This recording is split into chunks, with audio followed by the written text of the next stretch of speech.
శుభమస్తు.co కమ్మవారి ప్రత్యేక వివాహ వేదిక. కమ్మనైన వివాహాలకు అమ్మలాంటి చిరునామా. డాక్టర్ అవ్వాలని యాక్టర్ అయ్యానని కొందరు చెబుతూ ఉంటారు. కానీ ఈయన మాత్రం యాక్టర్ అవ్వాలని డైరెక్టర్ అయ్యారు. ప్రొడ్యూసర్గా కెరీర్ మొదలుపెట్టి టాలీవుడ్ను ఓ ఊపు ఊపేశారు. ఆనాటి అగ్రతారలతో అద్భుత చిత్రాలు రూపొందించారు. ఈయన టచ్ అయిన జోనర్ లేదు, ఈయన అందుకోని అవార్డు కూడా లేదు. అంతేకాదు, హైదరాబాద్లోని ఓ అద్భుత ఆలయానికి చాలా కాలం చైర్మన్ గా ఉన్నారు. అంతేకాదు, ఆ టెంపుల్ నిర్మాణానికి తానే ముందుండి గొప్ప భక్తుడిగా పేరు తెచ్చుకున్నారు. హార్ట్ ఆఫ్ సిటీలో ఉన్న ఆ ఆలయం ఇప్పటికీ ఎంతో ప్రసిద్ధి. అంతేకాదు, అదో ల్యాండ్ మార్క్ కూడా. అంతేనా, టాలీవుడ్ లో ల్యాండ్ మార్కులుగా చెప్పుకునే ఎన్నో సినిమాలను ఈయన నిర్మించారు. యాక్టర్ అవ్వాలి అన్న కల సాకారం కాకపోయినా నిర్మాతగా, దర్శకుడిగా తెలుగు సినీ రంగంపై చెరగని ముద్ర వేశారు. తన కుమారుడిని ఓ టాప్ హీరోగా తీర్చిదిద్ది టాలీవుడ్ కు అందించారు. ఆయనే కమ్మకులంలో జన్మించిన వీరమాచినేని బాబు రాజేంద్ర ప్రసాద్. విబి రాజేంద్ర ప్రసాద్ గా ప్రతి ఒక్కరూ గుర్తించే వ్యక్తి. ప్రముఖ తెలుగు హీరో, ప్రస్తుతం క్యారెక్టర్ ఆర్టిస్ట్ గా, విలన్ గా మంచి గుర్తింపు తెచ్చుకుంటున్న జగపతి బాబు ఈయన కుమారుడే. యవ్వనంలో మంచి గ్లామర్ గా ఉండడంతో అందరూ ఈయన్ను హీరోలా ఉన్నావని అనేవారట. చిన్నతనం నుంచి సినిమాలంటే ఇష్టం కాబట్టి ఈయన ఫోకస్ హీరో క్యారెక్టర్ పై పడింది. ఎలాగైనా హీరో కావాలి అని ఫిక్స్ అయ్యారు. కానీ రాజేంద్ర ప్రసాద్ నిర్మాతగా తన కెరీర్ ను ప్రారంభించారు. దీన్నే డెస్టినీ అంటారేమో. హీరో కాలేకపోయినా హీరోలను నడిపించే నిర్మాతగా, దర్శకుడిగా మంచి పేరు తెచ్చుకున్నారు. విబి రాజేంద్ర ప్రసాద్ 1932 నవంబర్ 4వ తేదీన కృష్ణా జిల్లాలోని డోకిపర్రు గ్రామంలో కమ్మ వ్యవసాయ కుటుంబానికి చెందిన జగపతి చౌదరి, లక్ష్మీ నరసమ్మ దంపతులకు జన్మించారు. ఈయన పాఠశాల విద్యాభ్యాసం డోకిపర్రు గ్రామంలో, కాలేజ్ ఎడ్యుకేషన్ కాకినాడలోనూ సాగింది. కాకినాడలో చదువుకుంటున్న రోజుల్లో ఏడిది నాగేశ్వరరావుతో పరిచయమైంది. ఈ పరిచయంతో సినిమాలు, నాటకాలపై మరింత ఆసక్తి పెరిగింది.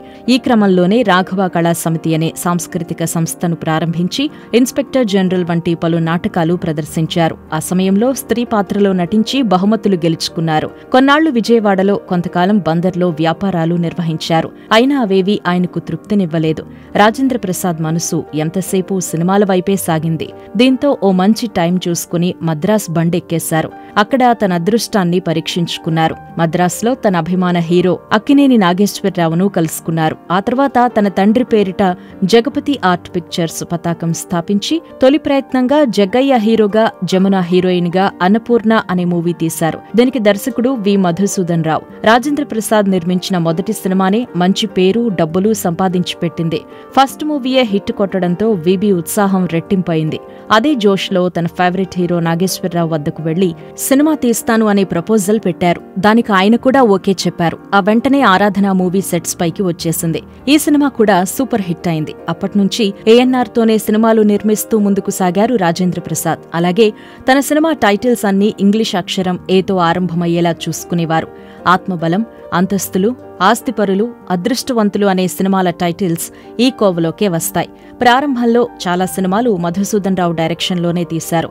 ఇక ప్రొడ్యూసర్గా ఫుల్ స్పీడ్లో ఉన్నప్పుడే రాజేంద్ర ప్రసాద్ బుర్రలో ఓ ఆలోచనొచ్చింది. అదే డైరెక్టర్ కావాలి అనే కోరిక. దీనికి ఏఎన్ఆర్ ప్రోత్సాహం కూడా తోడైంది.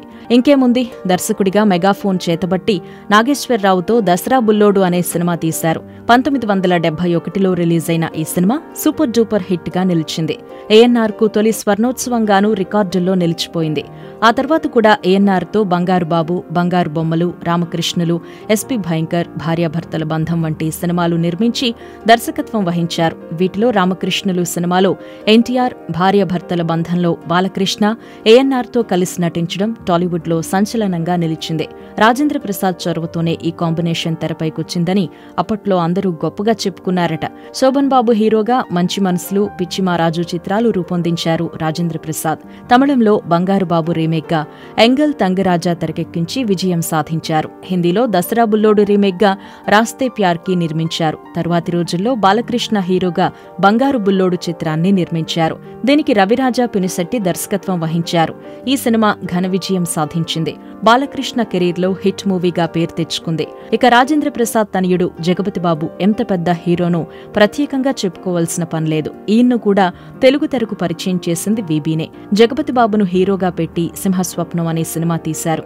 ఆ తర్వాత 1992లో నాగార్జున హీరోగా వచ్చిన కిల్లర్ మూవీకి కూడా రాజేంద్ర ప్రసాదే ప్రొడ్యూసర్.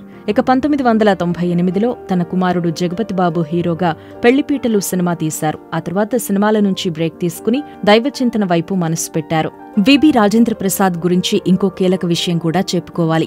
తెలుగు సినీ పరిశ్రమ మద్రాస్ నుంచి హైదరాబాద్కు తీసుకొచ్చిన ప్రముఖుల్లో ఈయన చాలా ముఖ్యమైన వ్యక్తి. అప్పటికే నిర్మాతగా, దర్శకుడిగా సినీ రంగంలో మంచి పేరు తెచ్చుకున్నారు. తనకున్న పరిచయాలతో చాలా మందిని హైదరాబాద్కు వచ్చేలా ఒప్పించారు. సినీ రంగంలో పనిచేసే వారి కోసం ఫిల్మ్ నగర్ను ఏర్పాటు చేయటంలో కూడా రాజేంద్ర ప్రసాద్ ముందున్నారు. ఈ క్రమంలోనే ఫిల్మ్ నగర్ హౌసింగ్ సొసైటీకి చాలా రోజులు ప్రెసిడెంట్గా సేవలందించారు రాజేంద్ర ప్రసాద్. ఈయన హయాంలోనే ఫిల్మ్ నగర్ ప్రాంతం కొత్త రూపు సంతరించుకుంది. ఇక ఫిల్మ్ నగర్లో దైవ సన్నిధానం నిర్మాణం వెనుక రాజేంద్ర ప్రసాద్ కృషి అనిర్వచనీయం. ఈయన లేకపోతే ఈ టెంపుల్ లేదని చెబుతుంటారు కొందరు. ఈ ఆలయ నిర్మాణం కోసం అంతలా కష్టపడ్డారు రాజేంద్ర ప్రసాద్. దైవ సన్నిధానం నిర్మాణం మొదలైనప్పటి నుంచి పూర్తయ్యేదాకా ఈయనే మెయిన్ పిల్లర్గా పనిచేశారు. ఇక ఆలయం ప్రారంభమైన నాటి నుంచి ఆయన బతికున్నన్ని రోజులు టెంపుల్ చైర్మన్గా సేవలందించారు. 2015 జనవరి 15న విబి రాజేంద్ర ప్రసాద్ తుది శ్వాస విడిచారు. రాజేంద్ర ప్రసాద్ భౌతికంగా దూరమైన ఆయన చిత్రాల ద్వారా తెలుగువారి మనసుల్లో ఈనాటికి చెరగని ముద్ర వేసుకునే ఉన్నారు. రాజేంద్ర ప్రసాద్ తీసుకున్న అవార్డులకు కూడా లెక్కలేదు. 1965లో ఈయన నిర్మించిన అంతస్తులు సినిమా ఉత్తమ ప్రాంతీయ చిత్రంగా నేషనల్ అవార్డు అందుకుంది. ఫిల్మ్ఫేర్ అవార్డును కూడా దక్కించుకుంది. ఆస్తిపర్లు మూవీ కూడా ఫిల్మ్ఫేర్ అవార్డు అందుకుంది. 2003లో రఘుపతి వెంకయ్య జీవన సాఫల్య పురస్కారం అందుకున్నారు రాజేంద్ర ప్రసాద్. ఇలా తన అభిరుచికి తగ్గట్టు సినిమాలు నిర్మించారు. కొన్నిటికి దర్శకత్వం కూడా వహించారు. శుభమస్తు.co కమ్మవారి ప్రత్యేక వివాహ వేదిక. కమ్మనైన వివాహాలకు అమ్మలాంటి చిరునామా.